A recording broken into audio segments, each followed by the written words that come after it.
All right. Well, thanks everyone for being here.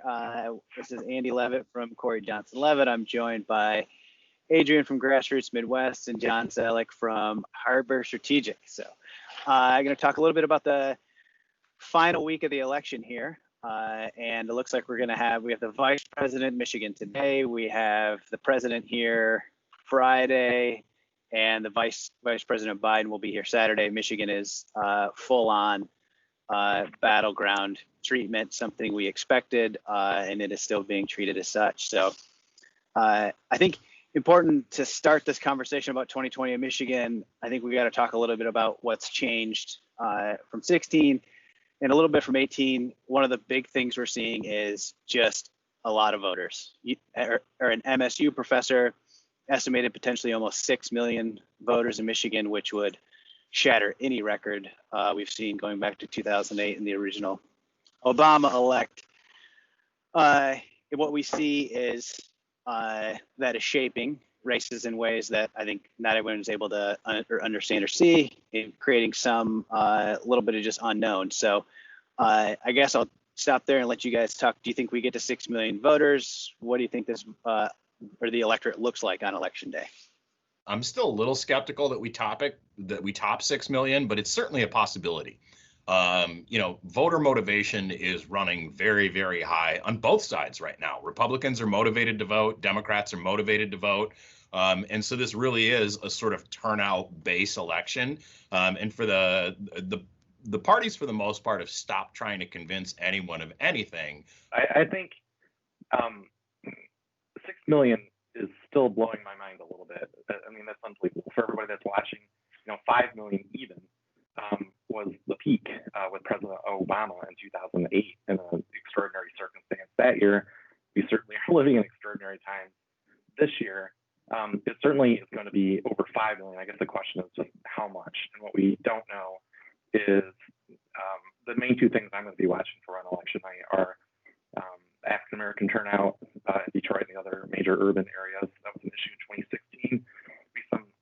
I've seen some like variables and fluctuation in the polling for the Democrats between, for example, I know we'll get to it later, between Peters and Biden on that front, which indicates there's some uncertainty or lack of excitement there, maybe a little bit.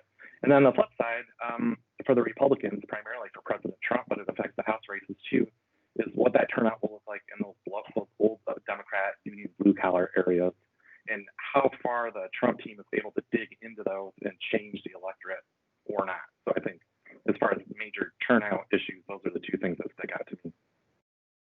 So I think just on that, I'll touch a little bit on make sure folks know what Michigan's landscape looks like going and voting wise. Prop 3 passed in 18, which allows voters to register all the way until election day.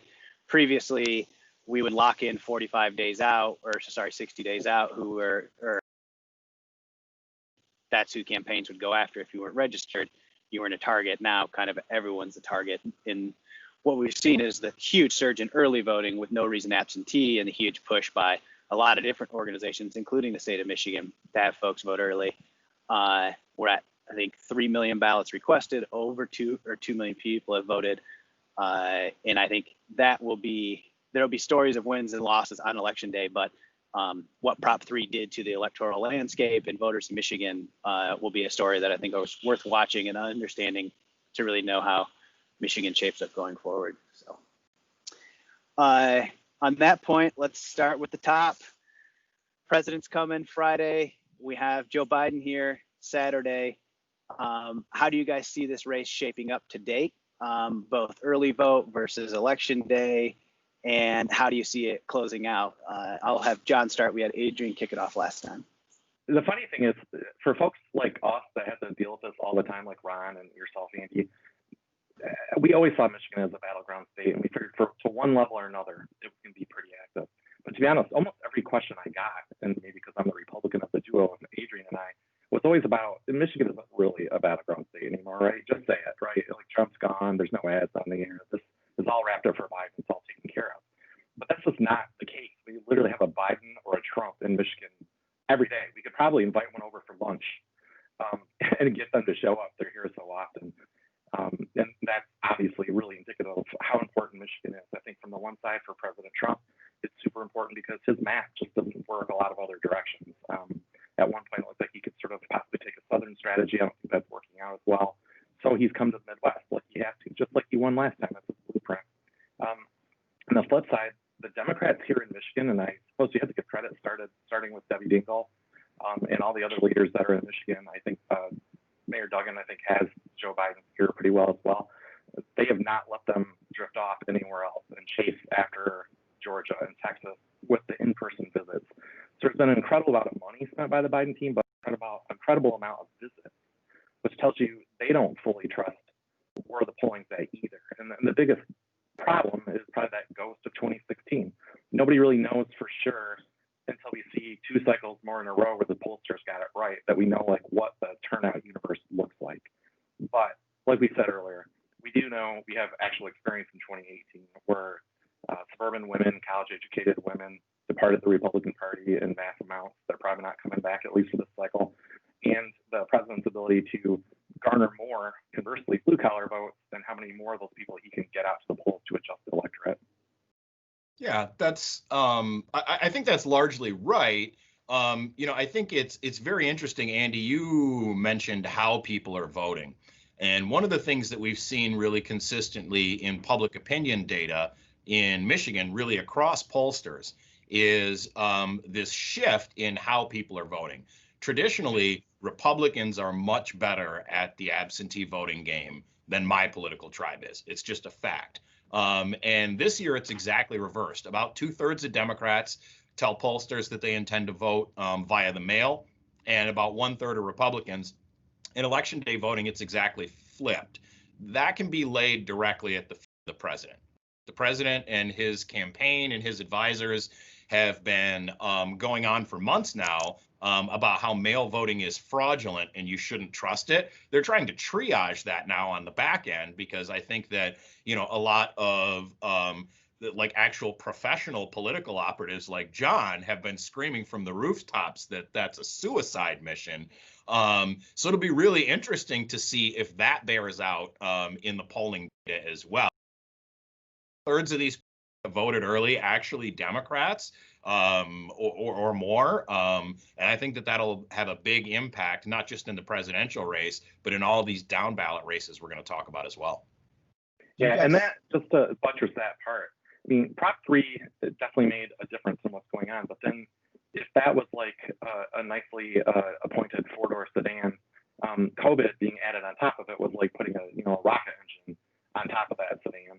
And that's made a huge difference. Now, in the past, from a lot of people I worked with, they often see EV voting programs as cannibalizing election day voters. And I think we'll still see to a large extent that will be true. It'll be fascinating to see who the other voters are, if they're new voters, new registrants, low propensity voters, that were able to be pushed into that. Because what I've said from the start is, it sounds like an excellent do-gooder, good government kind of thing to allow no reason AB, or the next step would truly to be early voting, which we don't technically have here. But what that does is create a 40-day election instead of a 1-day election. And that means tons more money is pouring into these races. The parties have to do it. One of them can't go without arming themselves. So tons more money, tons more third-party groups are coming in. And in general, we see that as a bad thing. So it's going to be interesting after we're able to look back at all the data, all the money that's spent. How big of a difference did it really make with new voters coming out, and how much money really flowed into the state to try to make it work? Do you guys see those new voters being the 20 to 30-year-olds more so than any other age group? It really seems mixed. We do a lot of work in voter data. I talk to voter professionals. And it's a pretty mixed bag. There are quite a few newer, younger voters, but at least in terms of the absentee returns so far, and comparing those to the qualified voter file, there are a lot of just flat out inconsistent voters, right? People who voted in 1 out of the last 5 elections. And it's an open question what those folks are going to do. I think that there's some indication that should be a positive for the Biden campaign. I mean, in general, when turnout's higher, Democrats do better. But it remains to be seen. One of the interesting things is even in those areas of the state, the more rural areas where Republican support is running pretty high, and folks are less likely to vote via mail based on public opinion polling, we're still seeing that that influx of inconsistent voters, and that could end up being positive for the Trump campaign. The Trump campaign's mission in Michigan and in a lot of other places is to find additional voters in their best areas. It's a harder. That's because Republicans' best areas right now also tend to be the least populated areas by and large. But to the extent that they're finding new voters in those areas, that's a plus for them. Right. I hesitate to say that registering or finding new voters is easy, but when I started off in Republican politics, it was the Democrats that spent so much time trying to do voter registration, try to uncover those voters. And because we've essentially swapped areas now, it's on the Republicans' task list to do that. And I think the Trump campaign, it looks like a very smart thing they did is realize we're not going to get the suburbs back the way we need to. So we are going to have to go into Bay and Genesee and Saginaw and Monroe, and we're going to have to say if voter X that we know voted for us look like this, then they use the data and they start looking and say, who are all the other people that look just like this person but aren't registered or don't vote very often? And how successful are they at doing that? Another advantage for them on that front may simply be in the era of COVID, the Democrats chose not to do ground games out of safety precautions for quite a long time. The Republicans went back onto the doors in June. How effective they were, we don't know yet, really, but they were on the doors starting in June, and I don't think the Democrats officially, at the national level anyway, got back on the doors until just 2 or 3 weeks ago. Talking a little bit about using this theme, but starting to work our way down the ballot. How do you think the top of the ticket is shaping the environment as they move down the ballot for Democrats and Republicans? I mean, we know the suburbs are where they're at. Where's kind of this battleground outside of the suburbs, or what does that look like to you, Adrian? Sure. I mean, the presidential race is everything, right? I've been using this line for a few weeks. Literally no one is showing up to vote this year based on who's running for state representative, who's running for Congress, right? They're showing up to vote based on how they feel about the president. If you like him, you're turning out to support him. And if you don't like him, you're turning out to vote against him. This election is a referendum on the incumbent president, which is actually one of the more normal things about this election. It's a president that's up for re-election, and it's a referendum on his first term. And so that's driving everything down ballot because it's driving who's turning out. Everybody's made up their mind about the presidential race. Most of the people that vote in the presidential race are going to vote for the same party all the way down their ballot. And so that's driving everything to the extent that we see surprises in down ballot races, driven by what happens with turnout for the presidential race. So if you see some of these surprise House districts flip, whether that's some of the Democratic flip opportunities outside of Oakland County, or it's some of the Republican flip opportunities like Bay County, that's all being driven by the presidential election. Right, I totally agree with Adrian, and I try not to do that, but I just did. The other thing I would add to that, because I do think that's all correct, is in past election cycles, and some I've been involved in, what typically will happen if the spending is down, the TV ads come down for the Republican nominee, they ghost, they're gone. So 2008, I wasn't involved with that, but John McCain bailed out of here. 2012, I ran the Romney campaign in Michigan. He was here to a certain extent, and then they have to make their decisions. Poof, they're gone. And so everybody on that down ticket is left standing there on their own. What seems to be vastly different this time is even as people are trying to write Michigan off, the Trump campaign never stopped. And in fact, they're here all the time, even if they're being outspent. They seem to be having some kind of money issues compared to where the Biden campaign is, which is an extraordinary advantage strategically for the Biden campaign because I'm not saying that they don't lose sleep at night, but they can make a lot of decisions without having to be too strategic right now. They can throw money at Georgia and Texas and other states like that Trump he can't seem to do.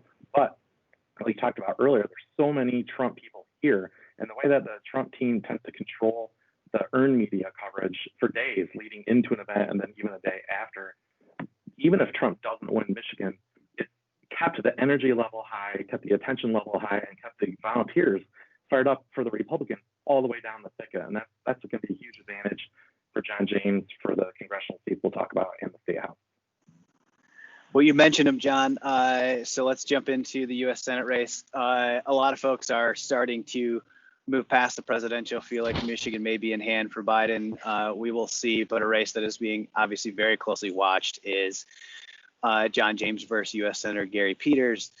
James ran an 18, closed a gap with Stabenow, finished well and tightened the race. This race has been tighter the whole time.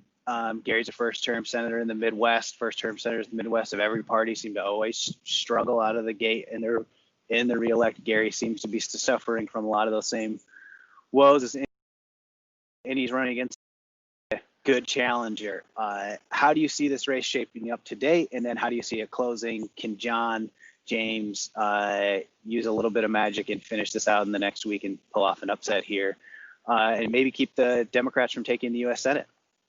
Yeah, I mean, James doesn't fit almost any other part of the Republican Party in the sense that as a candidate, he's like a rock star.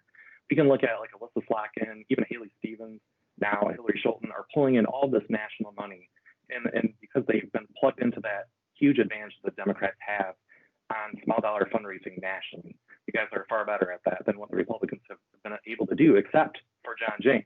He's been really awesome at it. I think every time he goes on Fox News and does an interview, while all the Democrats on Twitter are trying to make fun of him, his bank account is filling up. And so he is very unique as far as Republicans in Michigan go. And my phone is flooded with all my friends in Washington are like, holy cow, John James can win this. Where can I send the check? I mean, I'll take your money, but you need to send it to John James. But nonetheless, they're all asking, is this real? This is so exciting. And that same excitement is on the ground for him. When national reporters call, or even local reporters call and say, what do you think the deal is? Everyone's always saying, how does John James compare to Peters and how will he be connected to Trump? But what nobody really talks about is look at Peters and how does he compare to the rest of the Democratic Party? Maybe through no fault of his own, he's not really where the energy of the Democratic Party is. No offense, he is a white dude. He's older.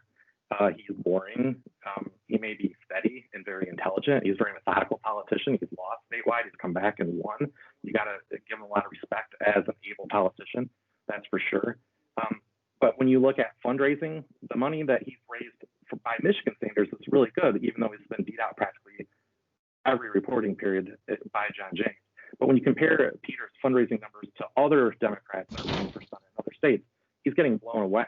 He's not generating that same kind of excitement for money to come in the door for him as what are challengers in other states. He's the incumbent, so that's an issue. And then what we've seen in polling is how he seems to be behind with African-American voters in Michigan. One example in the New York Times CNN poll that was earlier this month showed that Biden was around 86% with African-Americans in Michigan, but Peters was only at 73. And so there was a big chunk of undecided voters amongst African-Americans. There's probably a bunch of reasons for that, but what I'm saying overall is that Peters struggles to compete at the same excitement level of Democrats who are running as challengers in other states. And that may just be part and parcel of his personality. He's just kind of a reserved, laid-back guy. He's laid out an advertising campaign that is very detailed, almost like he's running to be the head constituent services representative for the state of Michigan. In other election cycles, that killed Spence Abraham. He wasn't that. Debbie was. You believe that Debbie liked you and cared about you. He is not able to put out this, I'm a leader, look at what I do as a leader. That just comes natural to John James, whether you agree with his personality or his politics or not. He's got the personality to sell that, and he comes off very well in his ads. Whereas, like I think Gongwer said the other day, that while Peters' ads were done very professionally, obviously, they just didn't seem to leave a mark. Yeah, I think that's largely right. There's this expression, all sizzle and no steak. Gary's the exact opposite of that. He's all steak and very, very little sizzle. And that's a fine thing for a U.S. senator, not the best thing for a U.S. Senate candidate. So I think that's part of what's going on here. Another part of what's going on here, I got asked by a national reporter a couple days ago why John James is outperforming the president in Michigan, because John James is a better political candidate than the president. Full stop. He's got a very compelling biography. He's personally very affable. He's got a story to tell. And he, as John pointed out, he's an outstanding fundraiser. I think that's why this race has been closer in polling than the presidential race has been, But again, John James's fortunes are very much tied to the president's, not even in a 2,000% sense, but just in a electoral results sense, right? John James is going to outperform the president at the polls in the vote totals. If the president loses Michigan by a little, that might be enough to get him over the hump.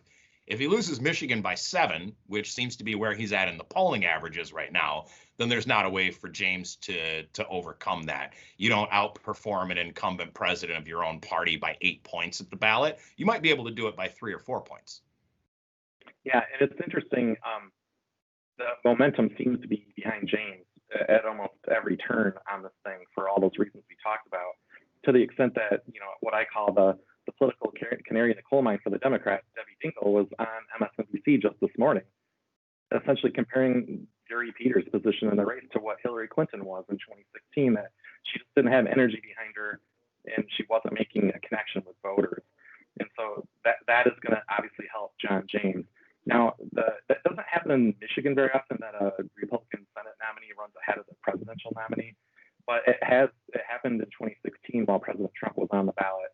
The senators sitting over in Wisconsin, Ron Johnson and Pat Toomey in Pennsylvania, both outran Trump in their states and won their elections, admittedly by a small amount. So I think that will certainly. Those were very close. It'll certainly be something to watch for. Another thing I think is kind of fascinating about this race, and we'll build up. The best part of doing this job is that we can sit back and armchair quarterback all day, before the election, after the election, at Thanksgiving. We'll have a lot of fun with that. The Peters campaign has started to take on some grief from some of their own supporters. Are saying, how come you're not identifying as a Democrat? Why aren't you making clear that you're with the party that seems to have the wind at their back? I think it was just pointed out today, and some of the polling that came out today showed a slightly wider spread where some of the undecideds that probably would have been Democrats started moving Peters' way. And Richard Schuba theorized that that's simply because they started to figure out that Peters is a Democrat. Well, how could we get this far into the election and not know that Gary Peters is a Democrat? Because he chose not to run as even remotely a progressive Democrat in his own party in any way. And so when you had the partisan labels removed, because obviously James is also running, as he always says, for the whole country, not for one party or the other. He's doing the same thing. When it was a personality battle without partisan labels, James was really carrying a lot of momentum. So we'll have to see if once the labels are fully applied, it won't be anything that John James did incorrectly. It'll simply be that the national branding of the party is not benefiting Republicans right now. Let's move on to congressional. Obviously, we had 2 very exciting seats 2 years ago in Oakland County. They seem to be a little bit quieter this go around. Now we have West Side, which is odd for Republicans, but here we are. What's your take on the difference between the Oakland County races and the Kent County races? Sure. And the Southwest, the Upton seat. Oakland County, the 8th and the 11th were lost at the filing deadline. Republicans weren't able to recruit the high quality challengers that you needed to compete in those districts. And that's not 100% their fault, right? We're going to do reapportionment next year. And so getting someone, a high quality candidate probably means someone like a John James, right? Somebody who's mid-career at the height of their earning potential, asking them to step away for, well, maybe you'll win this seat for 2 years and maybe this seat will exist 2 years from now. That's a really, really hard sell. And Republicans weren't able to close the deal with the kind of high quality candidates that they needed in those districts. And so those races are largely over. We've polled those pretty extensively, and those are done. The third is very, very interesting. And I think it's indicative of the ongoing realignment that's going on in the electorate in Michigan and nationally, right, where you're more educated, more affluent voters, folks who live in cities and in inner ring suburbs are fleeing the Republican brand right now. And we're seeing that play out in this race. The last 2 polls that I've seen have had Hillary Scholten ahead by outside the margin of error. The fact that this race is even competitive in the 3rd congressional district with a man whose last name is Meyer on the ballot gives you some indication of the kind of trouble that the Republican brand is in, really everywhere in Kent County, except for the far northern and eastern reaches of the county. The brand's in real trouble. And you're seeing that even play out further down ballot in some of the state rep races that are competitive when they should not be. Yeah, I mean, for a congressional seat like in the 8th and the 11th, you either have to have a really well-known or self-funding, like a really great candidate, or you have to have the wind at your back.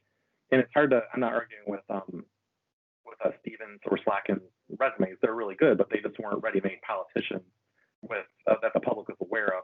But they had the wind at their back, and they were smartly being plugged into the national fundraising operation and carried to victory.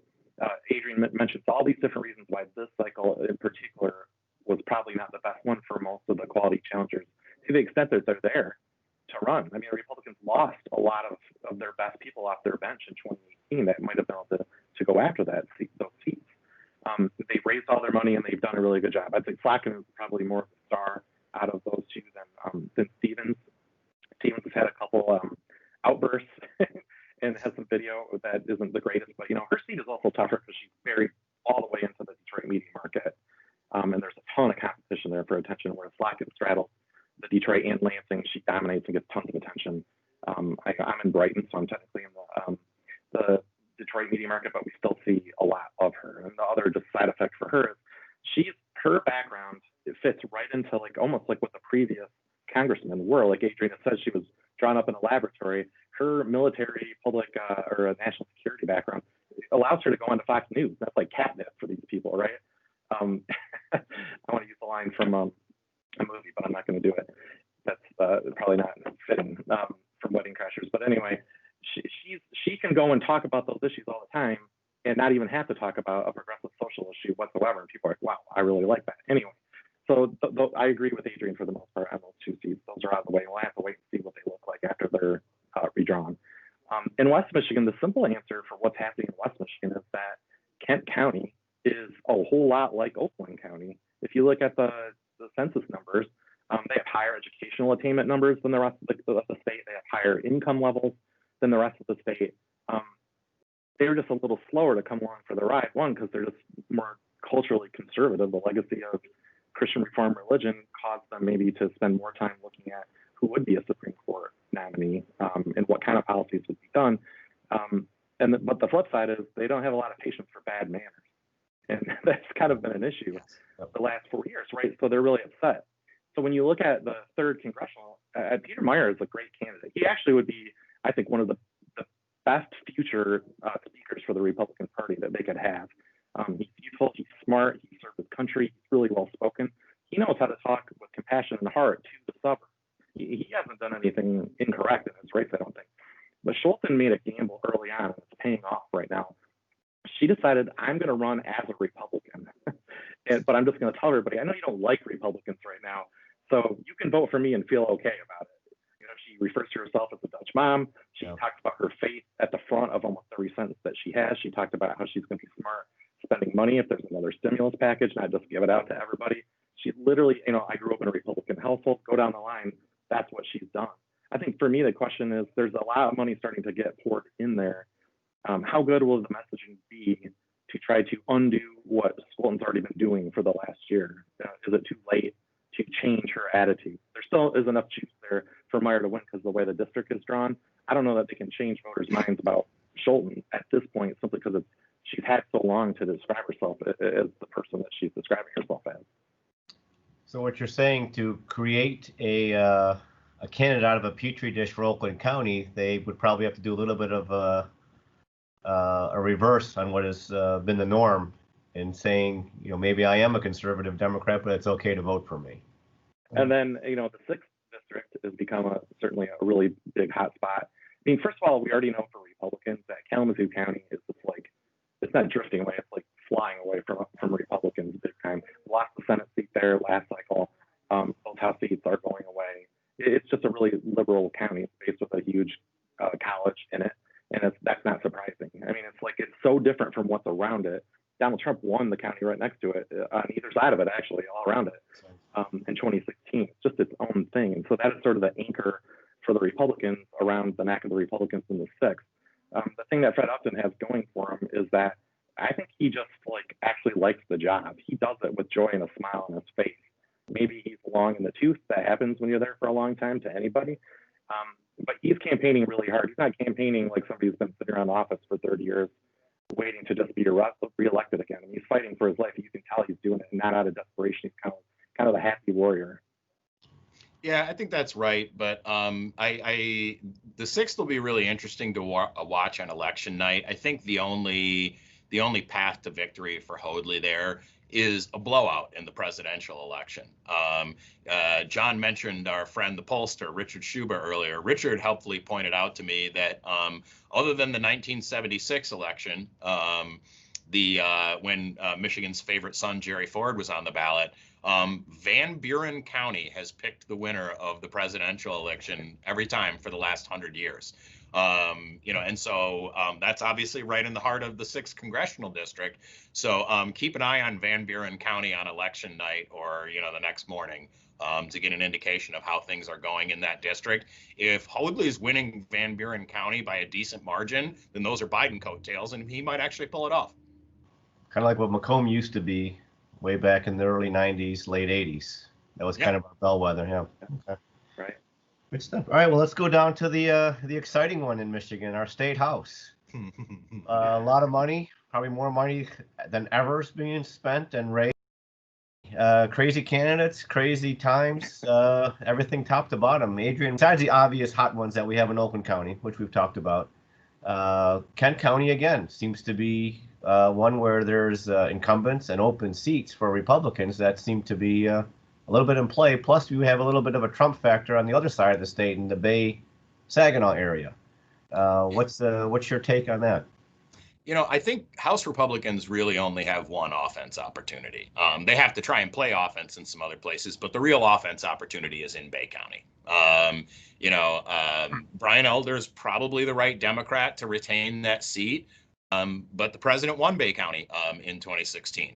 And that's one of those areas of the state, contra Kent and Oakland counties, that's moving in the other direction. And so I think there's a legitimate threat there. The seat's not going to look that much different in 2022, and I expect Republicans will take it in 2022 when Elder's termed. I think he probably squeaks it out, but that's their only real offense opportunity. For Democrats, the field's pretty wide open right now. There are the 3 Oakland seats that obviously everyone is focused on. But again, presidential coattails are going to matter a lot here. In terms of turning out voters.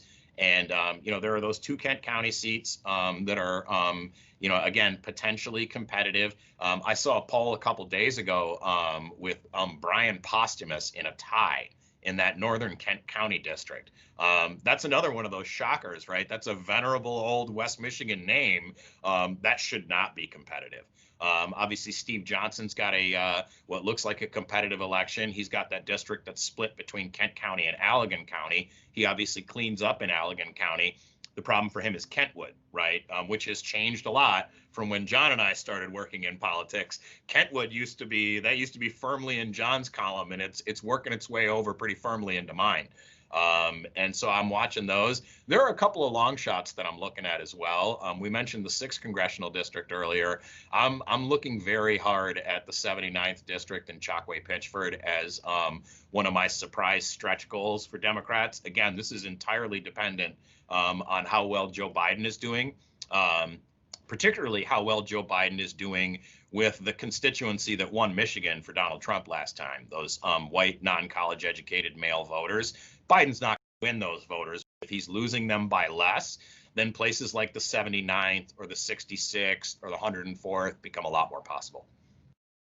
It's interesting you start with the West Michigan side, since everybody's always going on and on about Oakland. And the state as a whole doesn't spend a lot of time thinking about Kent County and individual components like we've long been used to talking about Southeast Michigan. And where Republicans get squeezed there, first, know that the Kent County GOP, they actually have a county party that is a powerhouse. There's nothing like it anywhere else. And part of that is because so many of the major donors, it's so easy to just knee-jerk say it's only the bosses. So many of the major donors of the Republican Party are in Kent County. So they're well-funded at the peak as far as local GOP politics goes. But when we talk about, for example, the Brian Posthumus seat, this is an example of where you start looking at the individual parts of Kent County and why Republicans are getting squeezed. And I see them getting squeezed essentially from 2 sides. An expanding blue area in Kent County. First, say that all and I think Adrian would verify this, all cities in Michigan are getting bluer and bluer. Traverse City, Ann Arbor, it doesn't matter. Grand Rapids got really blue. In addition to the fact it's getting bigger, because a lot of people, especially young people, are moving there because it's like the new hip place to live. Again, that was not the case when Adrian and I got into politics. Nobody was excited to move to Grand Rapids. Now it's a cool place, so it's actually growing. Inner ring suburbs, we just talked about Kentwood, Wyoming, to the south are becoming blue. And so that's really putting the squeeze on Republicans like Steve Johnson. But then the other squeeze is coming from the upper education, higher income people of East Grand Rapids. I like to make my comparisons to Oakland, to Kent all the time. East Grand Rapids is like their Birmingham. And within the last 2 years, they elected a pro-Bernie Sanders person as their mayor. They have really moved to the left. The jump, I don't have it in front of me, from how Mitt Romney did there to how Trump did there is really big. Trump is like at the very south part of that Brian Posthumous 73rd House District. So that's where I think most of the problems would lie for a Republican running in that House seat. That said, it's really, like Adrian said, it's the dog or the tail. The presidential race moves the House race. I've worked in the House. I've watched it happen. Oakland County is struggling for Republicans right now, big time, no matter how well the candidates are doing. And Republicans ended up with a number of open seats in Oakland County, and they're running dudes in those seats. So there's a whole bunch of things that are kind of stacking up against them there. The real question for majority control to me is how much further than that does it go in Oakland County if it happens? We started to see like the 43rd House District, Andrea Schroeder, who's just an awesome person, a great personal story, recovering from cancer and continuing to serve. Hasn't done a single thing wrong, did everything she's supposed to do. Now her seat is starting to show up on these lists, not because of anything she or the House Republicans did, but simply the national political environment overall. I'll just say I've seen a number of Zoom meetings lately where they'll have the leadership of the House, like Wentworth or Lee Chatfield and Donald Sinsky on. And I've been around a lot of, term limits causes a lot of leadership to come in and out of the House. Some good, some better than others. So I'll just leave it at that. They are all super sharp and impressive. Sinsky is super aggressive and sharp, and her team has been really sharp. On the Republican side, both Wentworth and Chatfield, super sharp, raised tons of money. We've also seen over time that when term limits have put a limit on a leader and they sort of become this lame duck, they tend to check out, or they tend to have caused so many people to be irritated with them that they just aren't involved. And there's kind of like a kerfuffle trying to figure out who's going to be the leader next. And when you're trying to run a bunch of campaign operations, you can't have 17 people around the table making decisions. There's a lot of people in the House. That hasn't happened to the House Republicans. That's a long way of me saying they seem to have gotten lucky that their leadership transition hasn't resulted in some kind of stalemate or absence of leadership. Instead, it looks like Wentworth and Chatfield are beyond 100% involved, and it's a big boost for the Republicans. I found it interesting. Neither one of you talked about the Western Wayne County seats, Livonia's and the Downrivers. Nothing there. Part of what happened in Grand Rapids has been going on in Southeast Michigan for even a little bit longer, right? Which is, okay, it's cool to move into the cities. So young professionals who've got some money, they move downtown, they get an apartment, they enjoy the nightlife, then they get married and they start having children and they want to have a yard.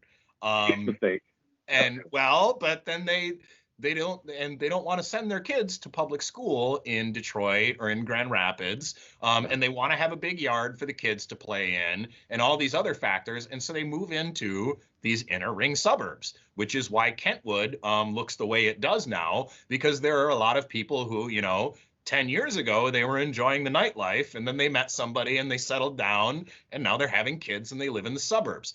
That's the problem in Livonia. It's the problem it's one of the problems in Canton. The other problem in Southeast Michigan is the increasing diversity. When this state house map got drawn, there weren't very many Hindu temples in Canton. Well, there's a lot of them now. Same thing goes for a lot of those other Western Wayne communities. They've gotten more diverse. Not only are these young professionals moving out of the city, but you've got, these international professionals that are coming and putting down roots here, working for some of the big companies in Michigan, and doing quite well for themselves, and they're diversifying the suburbs even further. So yeah, Western Wayne County's not real for House Republicans. They have to make Democrats spend money in Livonia. For crying out loud, the party chair held that seat until recently. So they have to make Democrats spend money there, but that ain't flipping this year. I'm gonna just go out on the record. I don't know if we're skipping ahead, but when I was gonna have my surprise or upset seat, and I just want to upset Adrian, is usually my goal here. I've got a lot of family that lives in Livonia. I spend a lot of time there. Livonia is not Northville. Livonia is not Plymouth. It's not fancy rich like that. It's very suburban, but it's very blue collar mentality. It's even different than Canton, which is new people, new races, new money, all that other stuff that's growing out in the farm fields there. Livonia is an older community. It's actually probably got a pretty high ratio of seniors there. Lori Pohutski, I think, is a super hard worker from what I've seen from the outside. She's a really good messenger on social media, but she's very progressive. She's far more progressive than Livonia has ever been in its politics. So that's one thing. And the Republicans actually got the candidate they needed to have in a lot of places. They got Marsha Tashnik, who is obviously a woman, super, well-spoken, hardworking, great resume as a teacher in Livonia. And then, like Adrian said it, that seat has the attention of, the state GOP chairman still lives in Livonia. The national GOP chairwoman lives right next door. They're watching that seat. Lori Pohutski won that by the smallest margin of any of the wins in 2018 by, I think, about 0.5%. So the Republicans obviously are going to keep working there, and that could be an area that they have a surprise. Earlier, Adrian, you had mentioned the people are coming out, new people are coming out because of the presidential race. Mm-hmm. Do you either you guys have a different opinion of those new voters that are coming out of either anger or support for the president? How far down the ballot will they continue to vote? Will they go all the way down to the statewide university spots, or will they stop at congressional? Do they vote for the state house? And what's your thoughts on that? So that's a great question. It might be the question for down ballot races in 2020 is how big is the undervote going to be, and how far down the ballot is it going to extend? Obviously, we have the opportunity to vote straight ticket. So for those voters who choose to do that, they've voted all the partisan races. Not every voter will choose to do that, but straight ticket percentages are typically, they're up there. So that's one bucket of voters that will at least make it through the partisan section of their ballot just by virtue of checking that box. My feeling is the undervote percentage is going to be quite high this year, both because of people who are marking races individually, but also those nonpartisan races. A lot of these voters, they don't know and they don't actually care. They're there to vote for or against the president, and then they're going home. John, yeah, I totally agree. I think Adrian said it perfectly. Okay, before we go on to before we close it out with predictions, I want to ask: there's always a November surprise in Michigan. Let's stick with the state house. Somewhere out there, there's somebody none of us are talking about, none of us have polled, none of us have even considered. Give me one or two that you think that will be the surprise house, whether it's the R's or the D's. Oh, sure. Well, I kind of let my one guess out early. I think Livonia is going to place where Republicans compete very well. And I'm actually pretty curious about the Downriver seat. It's a seat that Trump won. I think Calamari, Darren's done like a really good job. Obviously, PR-wise, he's really out there on social media all the time. But it's a seat that Trump won. It's an area of the state that is flipping into Republican hands. And the GOP has the money. The difficulty there is just being on TV in the Detroit market is next to impossible for House races. So that's one issue there. But them getting into that race, I used to think it was when they jumped in to the 96 that was going to be the big shocker. They waited their turn. They waited until after Trump came and did that rally right in that zone, and then hopped into it. And now it's like, so much time is going by. It's like conventional wisdom. The Republicans have a real chance to win that seat. So it's this Downriver one now. I think I'd keep the eye on the 23rd. I think is what it is. And that would be a flip from a D to an R. That's right. Right. Adrian? Yeah, I mentioned one earlier, the 79th with Chockway Pitchford. My other one is also in Southwest Michigan. It's the 66th. I mentioned Van Buren County. Abby Wheeler. I like this young woman. I'm not gonna lie. She's a firefighter, so she's got that whole first responder story to tell, and she's very young. That can play both ways. I think she's like 21 or 22, right? She'd be the youngest woman ever elected to the House. She has a very appealing personal biography. Like we mentioned before, I don't think that actually matters at all. I think it really comes down to how well Joe Biden's doing in Van Buren County. But if he wins Van Buren County, he may very well drag Abby Wheeler here with him. All right, let's close this up with predictions. Let's start with, we'll go back and forth. We'll start with Adrian, president. Yeah, I think Biden wins Michigan and he ends up taking the presidency. So yeah, I'm going with my team on that one. You're gonna stick with seven points, or? Yeah, I actually think, and this is very unpopular position for Democrats. I actually think that that's being undercounted a little bit. I think that Joe Biden's going to end up winning Michigan by, call it, 8 points. John? Yeah, I mean, I think that by all traditional measures, Biden looks like he's going to win. The sheer amount of force and will that Trump and his team are putting into Michigan to make it a battle makes me think that those numbers are going to close. It doesn't look like there's somewhere else for him to go over the rest of this week. It's going to be here, and that's going to keep. It's frankly the national eyes on Michigan. I guess, but at this point, if you had a bet today, you'd have to put your money on Biden. But I think Trump makes it a lot closer, and that makes it a lot more feasible for our down ticket races we'll talk about next to win as Republicans. All right, let's go to U.S. Senate. John James and Gary Peters. John? Yeah, I think John James is in a really good place right now. He's got a lot of momentum behind him. Gary Peters is having to run ads reminding people that he's a member of the Democratic Party because no one really thought that on their own. That's an issue. James is going to be more than well enough funded going into this thing. And to the extent there are Republicans in the suburbs who are not filled with hate and are not spending their day on Twitter, they're actually torn about this. They don't want to vote for the Green New Deal. They don't want to vote for a tax increase for anyone else. They don't want to do it. So even if they end up voting for Biden, some of these folks flip back and they vote for John James and they feel better about themselves. So, yeah, if I'm picking Biden by 8, then that necessarily means Peters by 5. I think that John James outperforms the president by 3 points. So we'll call it Peters by 5. Sure. Congressional, we'll make it simple. Do you see any incumbent losing? No. Fair enough. All that money, fair enough. All right, State House. Do the Republicans keep it, and if they do not keep it, what's the spread at the end of the day? You know, I think if all the rhetoric from the folks who changed the Constitution last cycle, the redistricting panel, if all their rhetoric is correct, it means that the map that was built by the Republicans is excessively in favor of the Republicans. So that is a big hurricane wall that Democrats have to get over. That said, Republicans are going to lose seats in this election. It's more of a question of how many they can flip-flop going forward. In my sense, my guess is not to be a wimp. I really do think there's a chance that there's going to be a tie. And we're going to see 55-55. And if you thought 2020 was screwed up, just wait. 2021 is up next. So, yeah, it's so funny. I was exactly where John was at in terms of my House prediction about a month ago.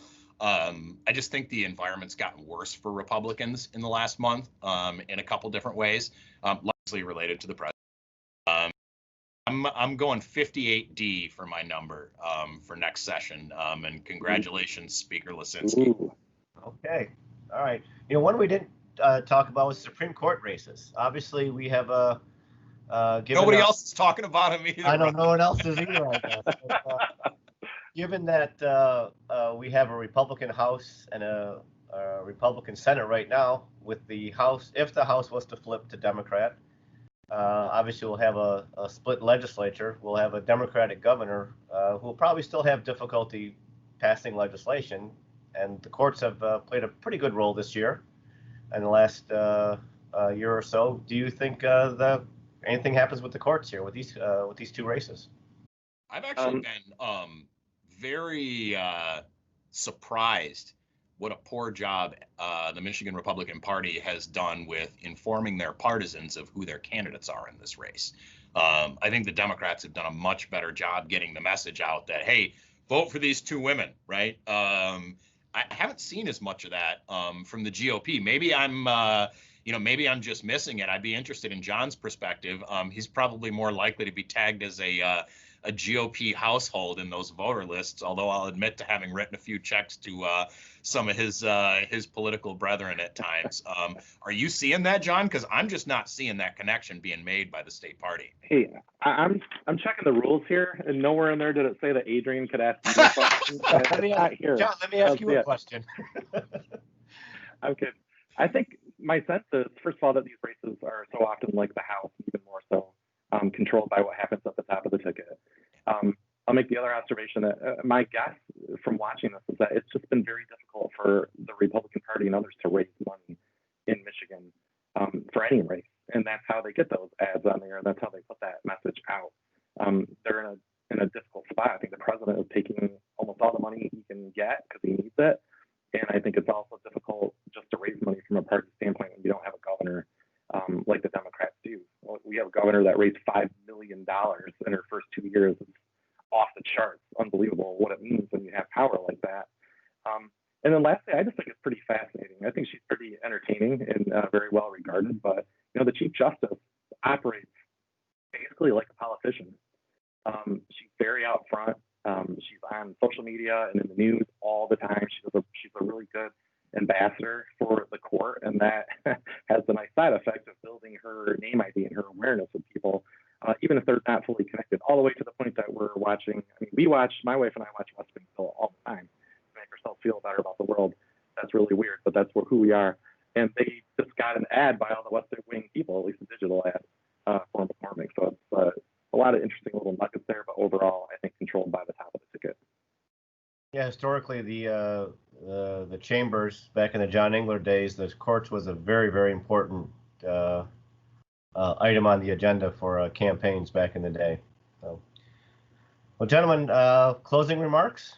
Each of you, 30 seconds on going forward. Let's say your predictions are correct. What do we look like going into 21 and 22? Everybody's going to want a break from the campaign, and it's just not going to happen because either some combination of how long it takes to count votes and all the menagerie of the transition, and then instantaneously all the machinery, and I say that in a loving way, of the media and all of us, Adrian, me, are all going to be ready to start talking about what's next, which is the reelection of Gretchen Whitmer and everything that goes along with that. And I think we'll move pretty quickly into that operation. That in the governor's office right now, they're already sitting around thinking about, what is my state of the state address going to be? Am I going to be fully on COVID? Am I going to start adding on some other issues because we have to function with COVID and accomplish other things? And she would like to have that House to at least have some kind of pressure to apply to the Senate. That said, it doesn't get reported, but they've really caught a lot of deals behind the scenes. For as much as they don't, play nice in public, they solved 2 budgets this year. With almost no acrimony, no leaks, no nothing. I hope that made your guys' jobs easier. I have a feeling it didn't. But even if they take the House, the Senate is firmly ensconced in Republican hands. And how much of a factor does that play in Governor Whitmer's ability to push forward an agenda outside of COVID, if that's indeed necessary, going forward into her reelection? Yeah. I think, the thing I'll be watching for, other than, post-election BS, which I think there'll be a decent amount of this year, going into next year, is the Redistricting Commission. The Redistricting Commission has started its work this year. They've had some organizational meetings. They've already had 2 resignations, both from the same slot. One individual resigned, they replaced him, and then the replacement resigned. There's still time. Maybe we don't work our way through the 140 some candidates that are remaining in the pool. But I'm keeping a really close eye on that. There's obviously a feeling amongst voters based on how they voted that they wanted to see changes in how reapportionment was done. And I think that people are going to be very disappointed, particularly people who voted for that ballot initiative, in what the maps end up looking like when the Reapportionment Commission has finished its work. We're still going to be subject to the Voting Rights Act, and we still have to have 2 majority-minority districts. The city of Detroit has a population of 650,000 people. You need 750,000 to make a congressional district. That means that we're going to have an I-75 district when the Reapportionment Commission gets done. And it's going to look weird, like that North Carolina district that touched off that lawsuit. So I think that there may end up being some buyer's remorse, or not even buyer's remorse, but just disappointment with the outcome from some of the more activist types that were involved in passing that initiative. Drawing maps is hard. Drawing maps that are going to make everyone happy is impossible. Gentlemen, thank you very much. Appreciate it. Appreciate your time on behalf of all of us here at Corey Johnson Levitt. We hope to get you guys back on again sometime, but we'll keep your predictions on paper, and we'll come back. No. Sometime. Thank you very much, you guys, for having Adrian and I on. Yeah. We had a blast doing this today, I'm sure.